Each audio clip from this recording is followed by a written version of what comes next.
I'm Barry Laminack, and this isn't what happened in sports this week. We'll start in the NBA, where the Raptors won Game 1 of the NBA Finals, despite the Rockets telling them it's absolutely impossible to beat the Warriors. Rapper Drake got into a heated argument with Warrior star Draymond Green during the game. Drake called Green trash, and while I might not disagree, Draymond is 6'7" and 240. I feel like Drake is really trying to test out that free Canadian healthcare. When asked about the incident, Drake responded, "Our argument was so tense, I almost massaged it." The Clippers were fined $50,000 after Doc Rivers complimented Kawhi Leonard in an interview. He was fined for being polite.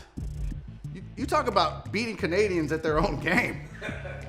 In NFL news, J.J. Watt proposed to his longtime girlfriend, Houston Dash star Kalia Ohai.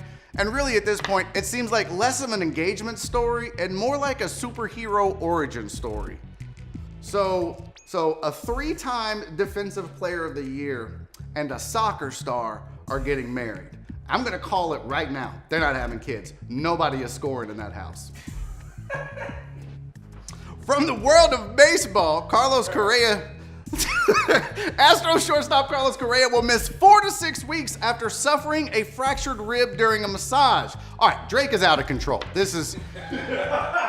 You can tell how tough a sport is when you actually get more injured relaxing than playing. Lots of news from around the sports world we need to get to. Let's do this. The SEC announced it's lifting the ban to sell alcohol at sporting events, saying it's the only way schools can put up with Alabama fans. I can't disagree with that. Quote of the week said, "This is just another move by the government trying to put hardworking bootleggers out of business." That was like an Ole Miss fan or a Kentucky fan. Tennessee. I don't know. They're all the same. Speaking of toothless, the NHL announced plans to expand instant replay to make sure they're not missing any important teeth. The first game of the Stanley Cup Finals topped the ratings for The Bachelorette.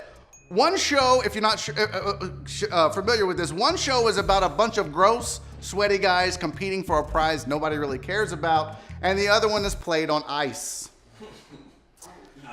Virginia beat Yale in lacrosse to win the whitest trophy.